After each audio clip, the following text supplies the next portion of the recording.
Good morning, everyone. My name is Krista Moore, and we're going to get started in just another minute or so. We're waiting to see if any more people join us.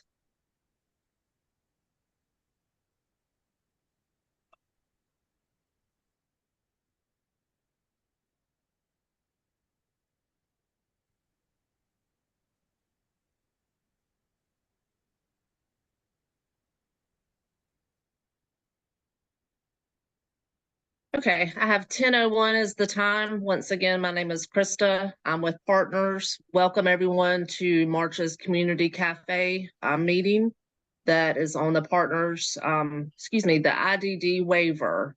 We have three guest speakers this morning. I'll be introducing each one. After they get done speaking, please feel free to ask questions. We're going to be cognizant of the time, so we're going to go ahead and get started with our first speaker, Beth Minoko. Hi, everybody. Thank you so much for inviting me today. I'm going to share my screen.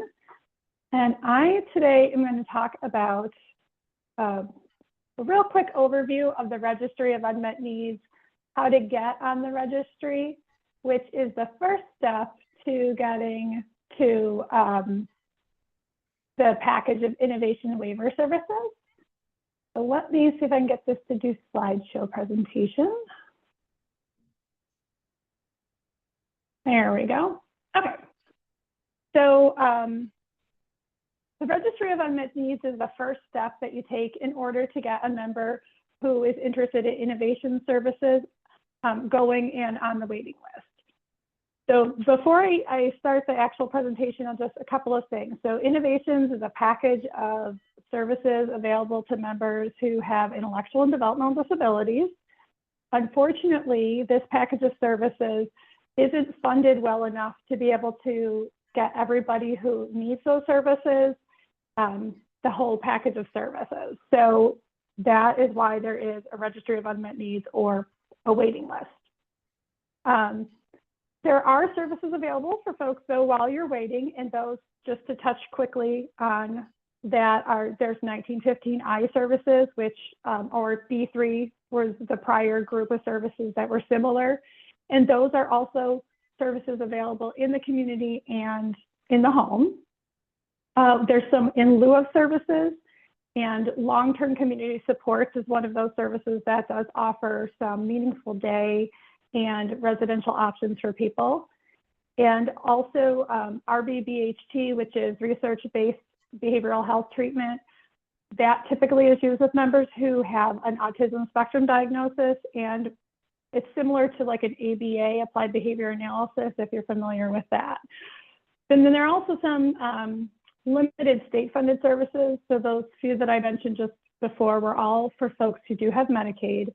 And then we do have some limited state-funded services that could be available. So I just wanted to share that quickly because I am going to focus on how to get onto the Registry of Unmet Needs so that the member can be waiting for the package of innovation services. But when going through that process, you'll be linked with a registry specialist, and that person can also help you get linked to any of those other services I was just talking about. So with that said, so the Registry of Unmet Needs, as I mentioned, it's actually a waiting list for services for innovations. And Innovations is a federally funded waiver program that is funded through our legislature. In the process of getting on the Registry of Unmet Needs, you'll be linked with a registry specialist, and people are placed on the registry in the order in which they call in or contact their MCO, so in this case, Partners. And it is actually based on your original date of contacting your MCO. And that's important because when funding does become available, that funding, the slot, which is just a fancy name for the package of services, is given out on a first come, first served basis. So it's important that early on people get onto the registry. And something to know as well is if someone lives, let's just say in one of Partners counties like Stanley County, and then in a few years still on the registry and move to like Mecklenburg County, for example, which is under Alliance, the date waiting that you were put on for partners goes with you to your new MCO. So you don't lose any time by moving around in the state. To get on the registry, you'll see we have the access number here, and later at the end of the presentation, I have some slides that also have some specific contacts for registry staff. And it's my understanding that this presentation is being recorded, so it will be available to you, and I'll make sure I click through all the slides so you can look more closely at them later on. This is just a nice visual slide of some things that I'm going to talk about next, but it goes through the process of getting on the registry. For those folks who are a little bit more visual, it gives you a little pattern of how to do it. And I'm going to go through in the next few slides each of these steps that are listed out here. Okay, so the registry process. So first, it's important to know that the member, if they're their own legally responsible person or the legally responsible person for the member, so like a parent or an appointed guardian, does have to make the initial contact and let us know that they're interested in being on the registry. And of course, anyone who would like to support or the member would like supporting them to get through the process is perfectly fine as well. But the initial contact and permission to go through the registry process does have to happen with the member or their guardian. So when you call in, initially there'll be the contact, and then we'll set up an intake appointment. Just be prepared when you do the actual intake with the registry team that it can take an hour to an hour and a half because of the assessments and information that we're gathering. During that intake call, there'll be an assessment done and gathering information. We'll do a care needs screening, which will help us determine what support needs there might be. And this is sort of the time when we'll be saying, you know, oh, you need support with this. Well, right now there's actually this service available, maybe under 1915I, for example, that could assist and make those linkages. Typical types of information we also need to put someone on the registry are psychological evaluations, IEP. If the person has more of a medical diagnosis, it could be a medical need, medical documentation. And then anything that you might need help gathering, we will help you with that as well. So if you don't have an updated psychological, that's okay. Our registry specialist will help get an appointment set up, make sure you know what's needed, and work through that process. All right, so who's eligible for the registry? So people must meet the ICF level of care determination, diagnosis, and needs. So typically that involves an IQ score, as well as functional deficits need to be established related to the disability. This is the same level of care that's needed if someone was going to be in an ICF or a state developmental center, because the innovations waiver's purpose is to help people either leave an institution or prevent from becoming institutionalized. So the level of care that a person has to meet to be eligible for the innovations waiver is the same as an institutional setting.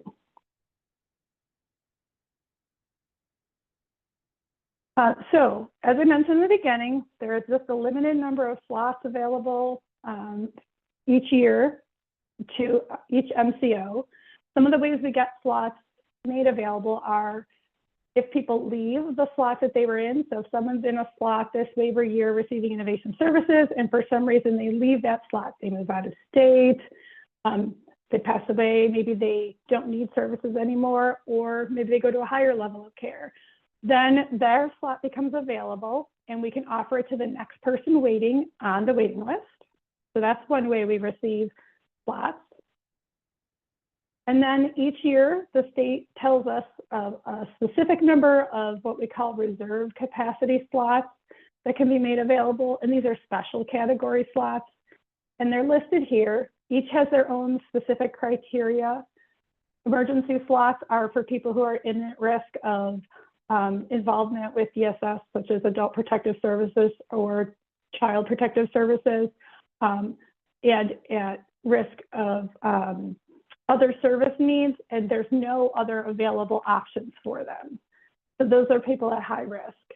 Money Follows the Person is specific to people who are being moved from an institutional setting, like a state developmental center, back into the community.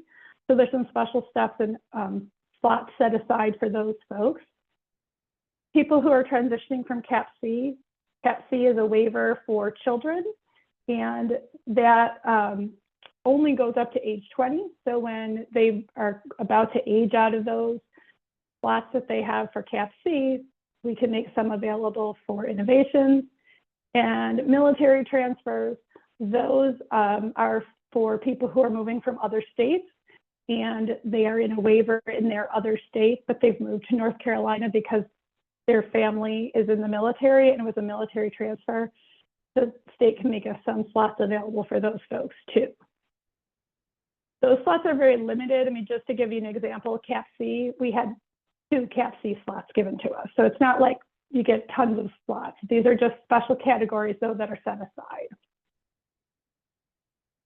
The waiver slot availability is small. So for people who don't meet those reserve capacities, and we've used our turnover slots, which was the first grouping that I talked about, we do sometimes get additional slots made available to us. So we received this year for our waiver, our regular slots that we call them, 78 slots were made available to us through the General Assembly. Just to put that into perspective, so we received those 78 slots, but we currently have over 4,000 people on our waiting list. So the amount of funding that's being made available for this package of services really doesn't meet the need. And again, that's why there's a waiting list. Just summarize. So the Registry of Unmet Needs is a waiting list for innovation services. It's managed by each LME MCO, although our funding comes from the state. And again, it's first come, first served basis. So if you happen to be someone who has a family member who you think might be eligible for, interested in innovation services, and you're not on the registry yet, the sooner the better to get on. Really important because waiting times are at this time up to about 9 years. So the younger, the better. And then we do have some other resources to share with you. So the first one, if you go to that site, you'll see the state website for specific information about the innovations waiver. And then the state has also recently started a waitlist dashboard. So if you look at that, you can see not just for partners, but across the entire state information about the waiting list for innovations. And then we also have a link for the partners site there. And then this one is specific registry contact information. So on that first slide, I gave you the access number, which is 24/7 open. You can call anytime.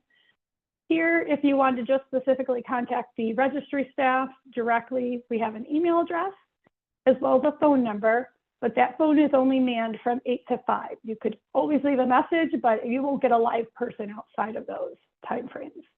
Or if, to be honest, if someone happens, the person who's manning the phone that day is on the phone, you'll also get a recording. So to get a live person, you would use the access number, but we will certainly call you back or contact you back if you email us. And then just some additional contact information that may be useful to you in terms of contacting partners. All right, those are all of my slides. And I don't know if folks have questions. Yes, thank you so much, Beth. Just so everyone is aware, this community cafe is being recorded and it will be available on the partners website. Beth gave us a lot of good information in those PowerPoints, and the PowerPoint will of course be available with this recording for people to look back and refer to. Also, Jerry Campbell mentioned that at Partners, we also have a lot of handouts and information regarding the waiver and other services related to IDD. If anyone is interested or needs those, please don't hesitate to contact myself or Jerry or Jeannie Patterson if you don't go directly and contact Beth. We do have one question in the chat, and then I will open that up. and now I don't see that anymore. But the question was, if a military family is relocated, can you explain what the process is for their services to be transferred? Yeah, so I don't think there's any restrictions on the reason for military transfer, whether I see in the question this is something about by request.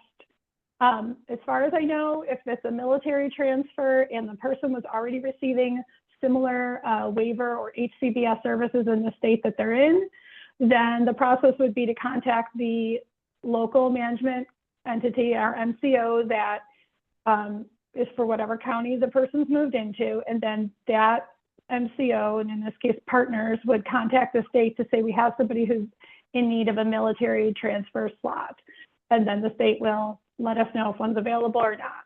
Those are not given to the MCOs ahead of time. Those are on like a as needed basis. I personally have never had the opportunity to offer that kind of a slot to someone, but I'm not aware of any restrictions about the reason for the military transfer for someone coming in. But the process would be the same, contact your MCO. Thank you, Beth. So much. Thank you, Beth. Are there any other questions before we move on to the next speaker? I was wondering, Beth, if you would mind put your PowerPoint back up to the slide that has all the QR codes so people could, if anybody wanted to take a picture. I don't know if anybody missed it or not, but maybe give people just so get your cameras ready if you want to take a picture. Let me find that. Sorry. Oh, no problem. You know, I closed out, and so that takes me a minute to get back there. Okay, let's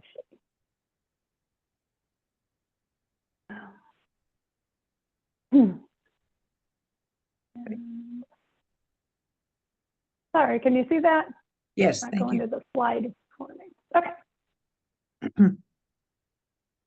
Good. Thank you so much, Beth. Absolutely. Thank you again, Beth. Our next speaker is Stephanie Funderburk. She has some information to give you about a very personal experience and individual that she has with the IDD waiver. So I'll turn it over to Stephanie. Hi, I'm Stephanie Funderburk. I go by Sophie's mom because Sophie is my why. Some people ask me all the time, what is my why? I have 2 other children, but Sophie is my why. I was asked to share a little bit about my experience with receiving an innovation slot. And with doing that, I like to pull up a PowerPoint as I'm talking. Hopefully I can multitask and show some pictures of Sophie as I talk about my Sophie.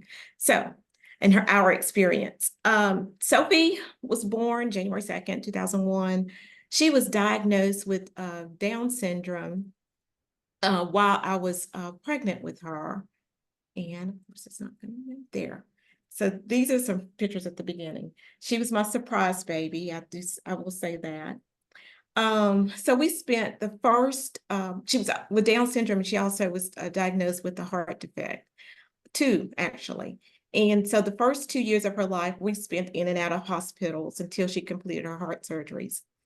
I have to share that we were immediately connected with service with CDSA while she was in the hospital. They handed me a notebook full of information. Of course, my focus at the time was I wanted my child to be well.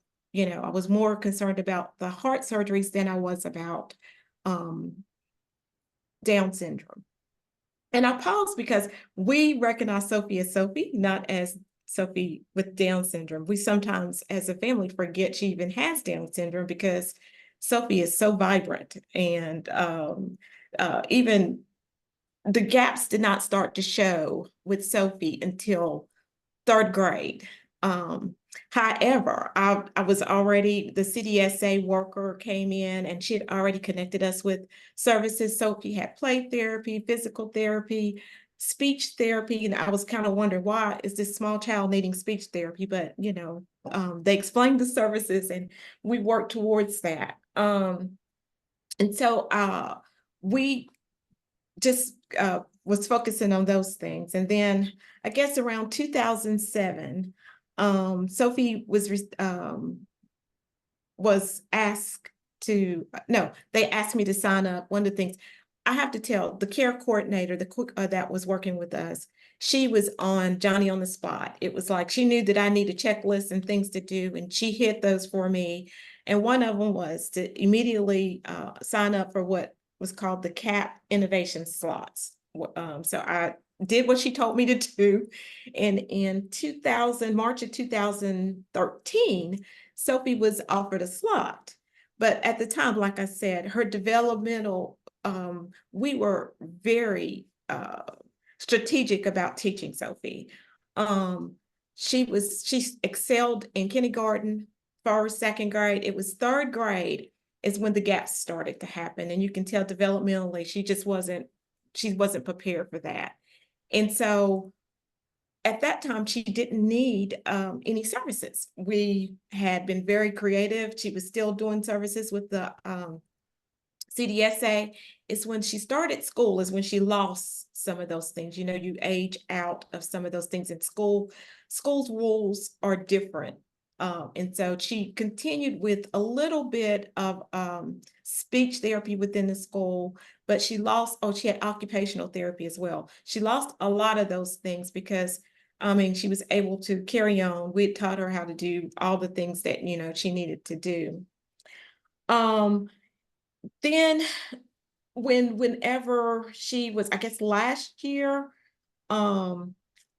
yes, last July is when Sophie was offered another innovation slot. And as you can see, she's that's whenever the gaps were really showing. So we did the psychological, the care coordinator contacted us, just like Beth was sharing. I mean, I was writing notes and it was like when you were talking, Beth, and I was going like, yeah, they did that.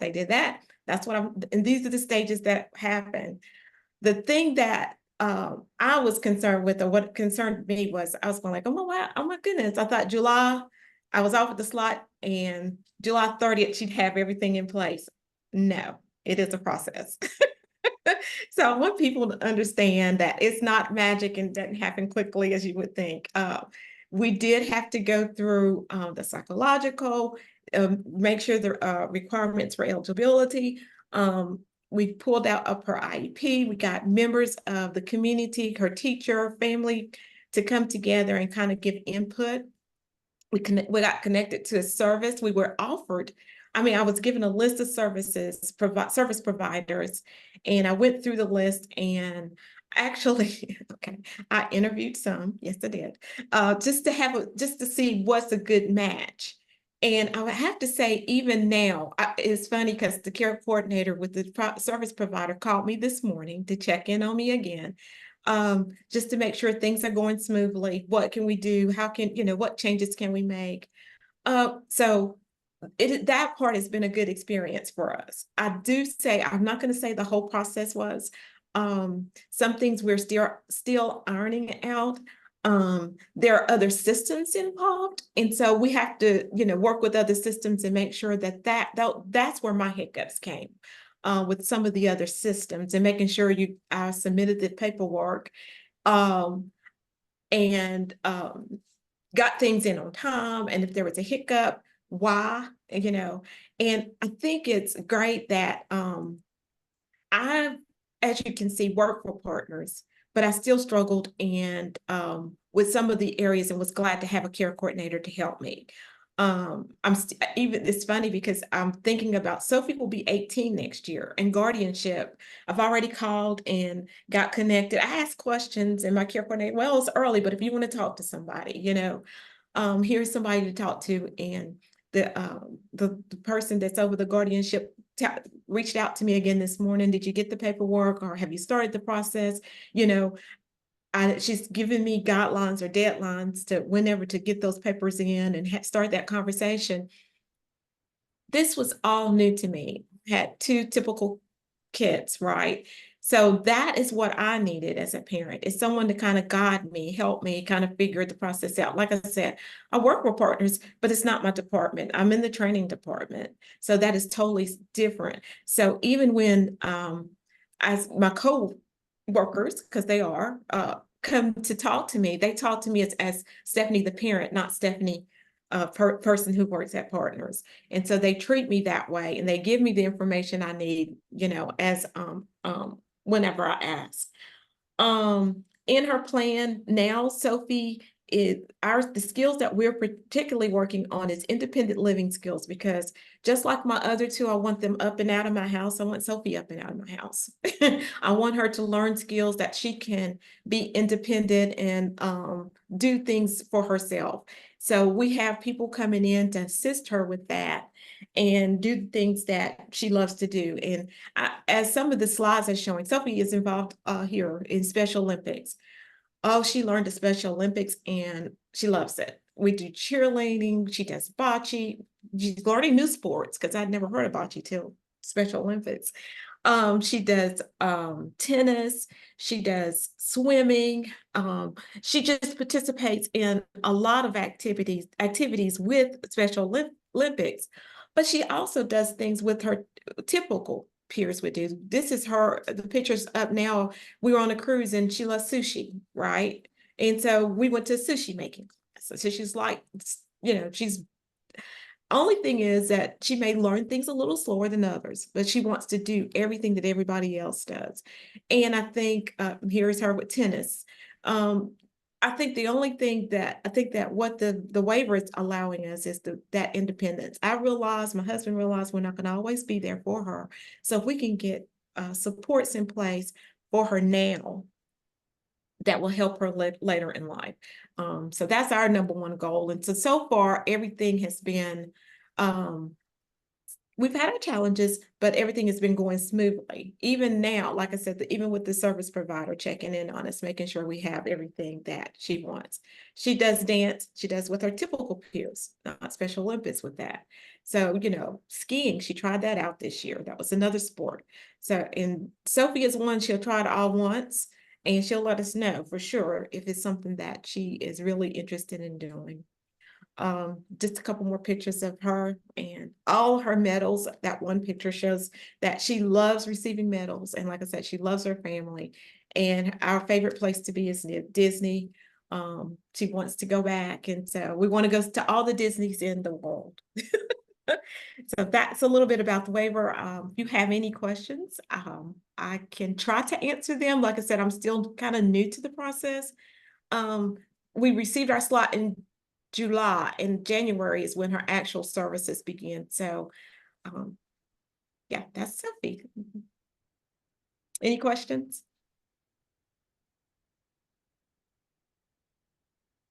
Thank you so much, Stephanie. I really enjoyed seeing all the pictures of Sophie. Made my Thank day. You're welcome.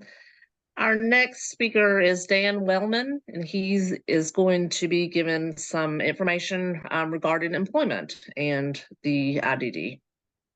So I'll let him go ahead and get started. Thanks, Krista. Morning, everybody. So I'm going to talk very briefly, if I can, about employment within the disability space, because it's a really complex topic. And it's a very sort of dynamic landscape. Things are changing pretty regularly within the employment landscape. So I'll talk a little bit about where we are and where I'm seeing trajectories heading, so that we can kind of collectively as a community and as individuals think ahead for what those disability services might look like. So as it stands right now, the landscape of employment with disabilities is very limited. I will just be very honest about it. There are certain organizations like Mochi Coffee and more, which is where I work, that are dedicated to supportive employment for individuals of differing abilities. There are some other organizations, especially that I know of in like the Winston-Salem area. There's a handful of organizations that are dedicated intentionally to employing individuals of differing abilities. However, that trend is not necessarily the healthiest place for employment to be at right now.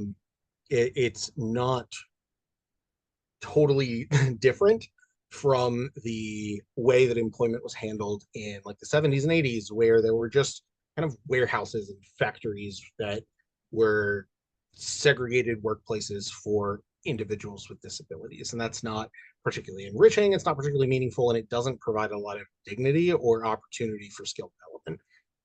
So if you are looking either for yourself or for a loved one or liked one, to kind of expand that person's capacity into the workplace, you want to consider a couple of things. First, you really want to consider how an individual's benefits can be impacted by employment, because almost any benefit that is coming through either the state or the federal government is likely to be impacted by employment. That does not mean that employment is out of the question.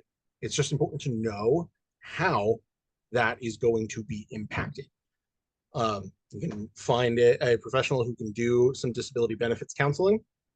I myself offer that service, and there are a handful of other folks in the state that do it.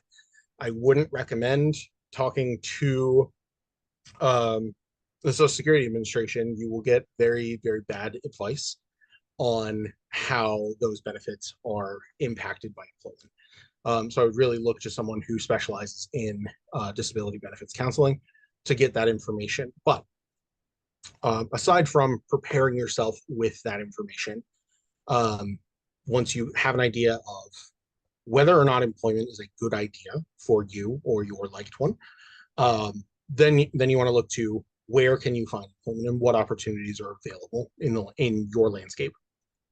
Obviously, if you are living in a more rural area, your opportunities and your options are going to be much more limited. And often in a lot of companies, the gatekeeper is often hiring managers. If you can make good connections and network with hiring managers and find someone who is open-minded and willing to be adaptive and equitable and provide an opportunity and create accommodations for someone, you may find a really good opportunity for employment there. And once you have attained gainful employment as an individual with a disability, or if you're supporting someone with differing abilities, hold on to that, because the opportunities are slim, and the more stable that you can make your spot within an organization, and the more kind of long-term you can set yourself up for, the better it's going to be. That being said, if you're in a more urban landscape, what you want to look for is either an organization that is supporting skill development and skill growth, or an organization that really prioritizes accommodations and adaptability and equity initiatives. An organization like Moji Coffee is a great starter job for an individual with differing abilities. We provide job coaching and job training to support someone's skill development so that we can provide a guided and supported transition into competitive employment. But whenever possible, if you can avoid a long-term situation of segregated employment, I would highly recommend avoiding it. It is incredibly limiting for a person who wants to work and wants to really express their capabilities and express their skills. You really want to find an opportunity that is integrated, is competitive. Whenever possible, network and find the opportunities, find the hiring managers who are flexible and open-minded. It's becoming more and more prevalent these days, and that's sort of the trend that we are looking at in the landscape of employment. More and more companies are, albeit very slowly, becoming more open-minded to this idea. Now, employment is awesome. It is critical for a person's sense of purpose. It's important for mental health. It is not for everyone. And if you are an individual of differing abilities or supporting someone that has differing abilities, you may want to explore very early on if employment is the right option. Because for some individuals, That's going to be crucial, especially if they're wanting to live independently and avoid a situation that just creates sort of perpetual reliance on other support networks, whether that's a broader institution, a group home, or state and federal benefits. And if you're looking to really express a sense of independence, obviously employment is great, but it's not necessarily the end goal for everyone. And it is okay to define your sense of success and your sense of purpose outside of employment if that is something that is going to be a really uncomfortable stretch for an individual. That's okay. Now, within the world of employment, having transferable job skills is everything. So if you are supporting someone with differing abilities, you really want to start training and start practicing some transferable skills as early as possible. Look for volunteer opportunities in the community. Look to get connected with supportive services that provide that support for children and students. In North Carolina, most schools have an OCS program that can connect students with sort of employers that do like internship style stuff to provide a base level of experience, build your skills, and get a feel for what the workplace actually looks like, what that actually feels like, because that can be quite a shift and quite a culture shock for someone that has not had a job before. But if OCS is not on the table, look for volunteer opportunities, look for ways to do any kind of coaching or training at home that supports the development of transferable skills. When you have that and you are able to demonstrate transferable skills to an employer or to a hiring manager, your chances of success increase dramatically.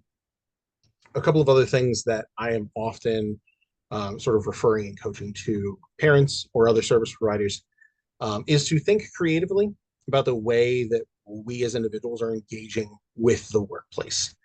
And what I mean by that is there is a set of legal standards for providing reasonable accommodations to employees with differing abilities.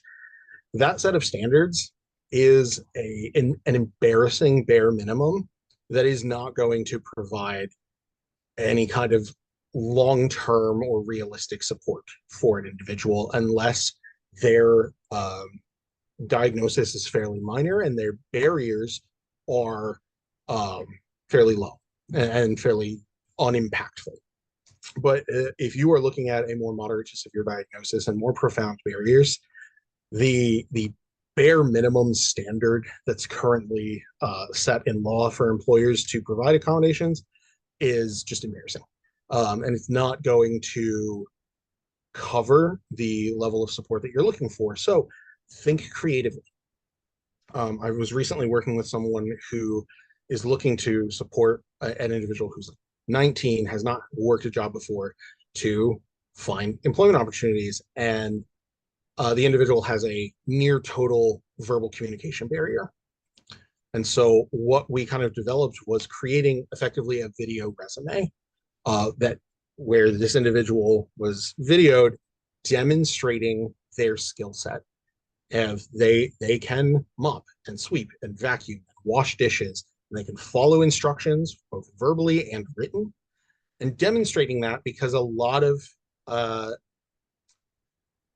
hiring managers make very quick judgments in interviews, and regardless of what you may have been told about what is or is not legal in an interview, snap judgments and sort of prejudice will happen subconsciously.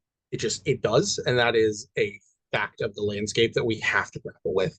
So preempt it, get ahead of it by making your first introduction some kind of virtual introduction rather than that face-to-face that leads with judgment before you actually get to like meet the hiring manager that you're looking to meet.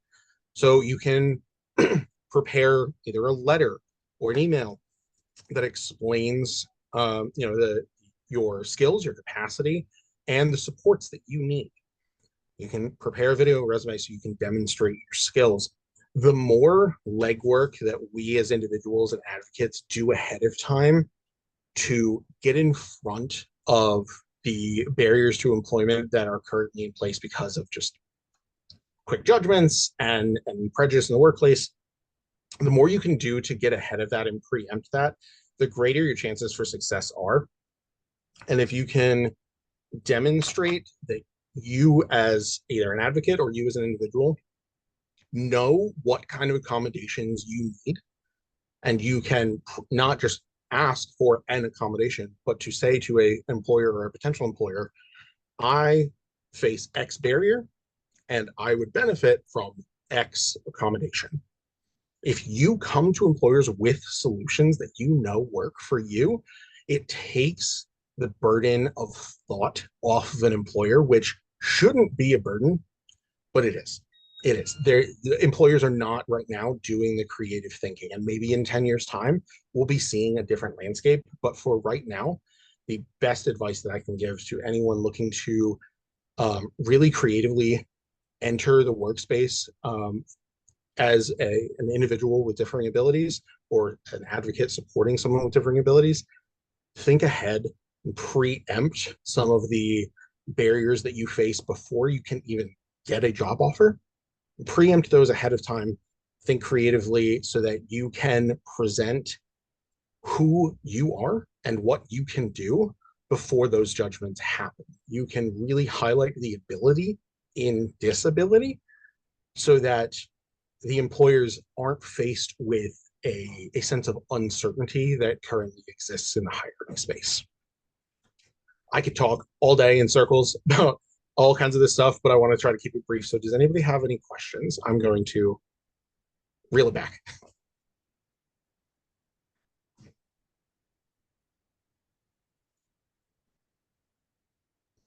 All right. Well, thank you so much, everybody. Thank you so much, Dan. I really enjoyed your presentation, and I liked the piece that you gave about doing a video for prospective employers. That was great. That was a good idea. And someone just commented, not a question, but definitely agree, more education on this is needed. Most definitely. Does anyone have any other questions for any of the three speakers today? Anything about this subject before I turn it over to Jeannie? This is Jeannie, but I'd like to ask Dan a question if I can. So I think we talked earlier before the cafe started, and you said that you thought you were the only agency like this that provides all those services in North Carolina. What would be some lessons learned if somebody else were to take on this kind of task? Or some things to remember? Yeah. So just to sort of rephrase for those that weren't with us before we opened to the public, Moji Coffee is currently the only organization, at least to my knowledge, that is doing both paid employment and job training on site and guided supported transitions into competitive employment. There are organizations that do all of those things separately, but we're the only organization that I know of that is doing all of that at the same time in the same place.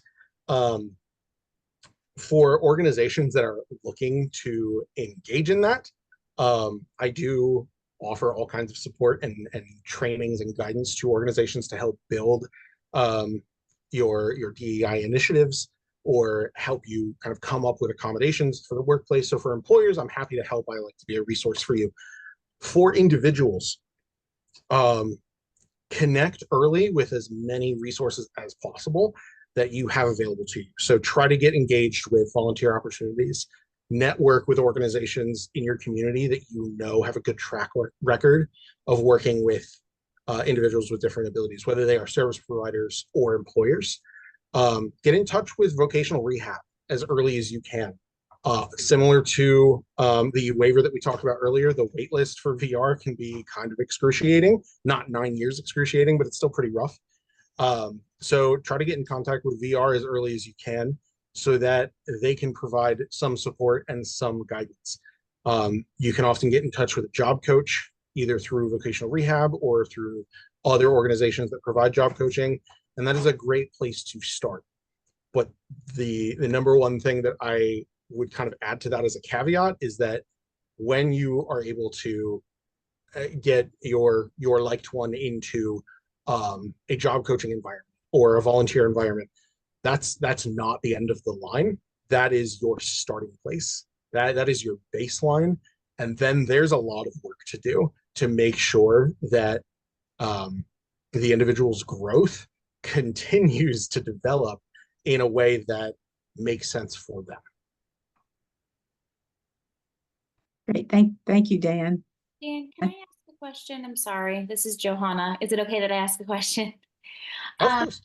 so I'm from Autism Consulting of the Carolinas. I have my own business, and I have a question for you. We are struggling. I have a lot of individuals looking for jobs, a ton, and I am struggling with voc rehab. Like you said, the wait is not astronomical, but it's a wait. Question for you, as far as you had mentioned other job kind of agencies for job coaching. Do they exist where parents could pay out of pocket? And, would you mind putting your email in the chat? Because I do have some specific questions in regards to some of my young adults that are definitely ready for a job but need some support. I'm located in Statesville. Oh, perfect. Not far from us at all.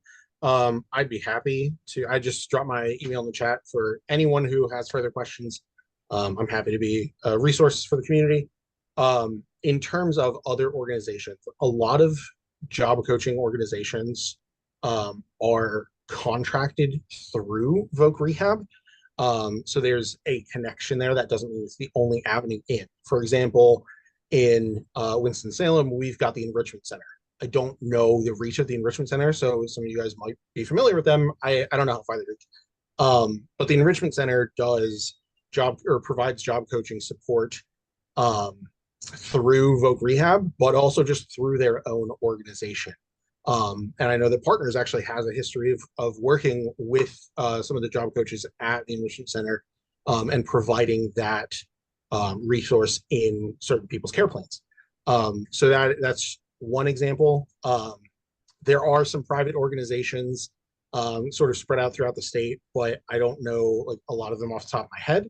But with a little bit of research, I can always get back to you on that. Yeah, I run a parent support group every month free virtually. And I think it would be, parents ask all the time, about job and about employment. So maybe we can talk and maybe we can come up with something that maybe if you'd be willing to join or something just to kind of share. This is certainly, employment is certainly a passion for me, and accommodations and support. I have cerebral palsy. And so just this whole avenue is just, I think, a missing piece. And so I'm excited to be here and get to know you for sure. Yeah. Send me an email. We'll connect, and I'll be happy to find ways to help. Thank you. Yeah. Thank you. And this is when we really like with the cafe is whenever we make these connections and we can share resources with each other. So thanks, Johanna, for speaking up and asking. Also, there was a question that Beth was going to respond to, if you will, Beth. Yeah, sure. So I had a direct question about why is it called waiver? Why is it that services? So just so you know, so the 1915I and 1915C, C is the innovations waiver, refers to a specific section in the Social Security Administration regulations, the 1915I section or 1915 section. And so waiver part is about waiving some of the rules that go along with Social Security Administration and Medicaid. So the most easy example that I could share for innovations is instead of a child who is going to receive innovation services, the part in the Social Security Administration rules about having to count a child under their family's income gets waived, and they then can be counted as an individual, like an adult. So even though they're not an adult, so it's only whatever their income is that counts towards whether they're eligible for the right kind of Medicaid to receive waiver services. So the waiver part is about waiving some of the rules to make services available to people. So that's that part.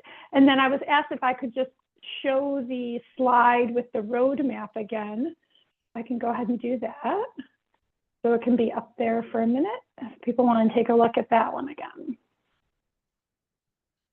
And hopefully you can see that. And I don't know if there are any other questions.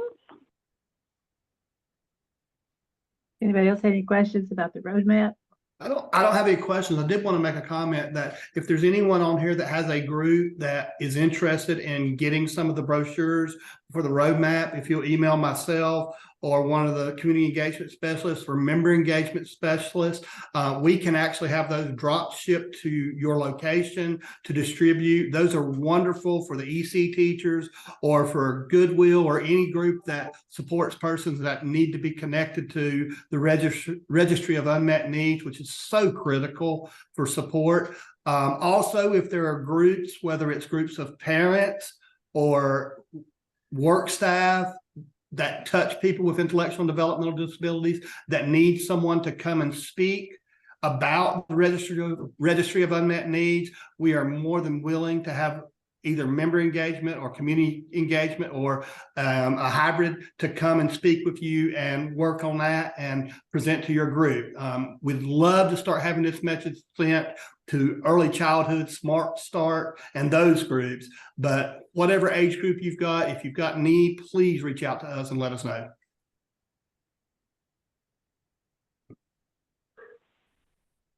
So, I don't know, Jerry, if you wanted to read what's in the chat now before we close to the group. Yes. Noelle recently put in a hotel that she worked for years ago, partnered with a local agency to provide job skills for a person with IDD. They helped with housekeeping and the breakfast room. The day staff aided in supervision and helping those that needed extra directions. Overall, it worked out great and they enjoyed engaging with the guests. I love that. I'm such a fan of businesses being willing to give anyone a chance, people with different abilities. Actually, I've got a good friend that they work for Village and Pizza in Statesville. So it's wonderful. So, you know, try to open some more doors. Before we close, we have a few minutes. If anyone else has any questions or comments from any of our speakers.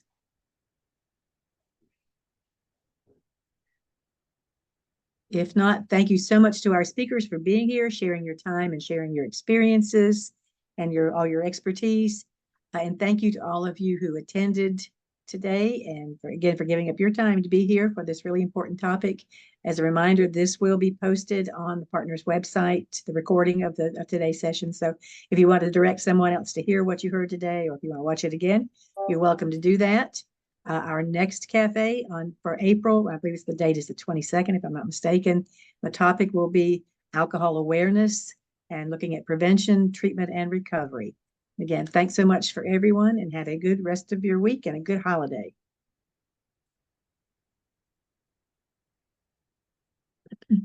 Dan, did he leave? Okay. That was Stephanie. I was trying to catch Dan before he left. There was a comment in there from Johanna to Beth Monaco. Right. Did I say it right? That they might have worked together at MechLink.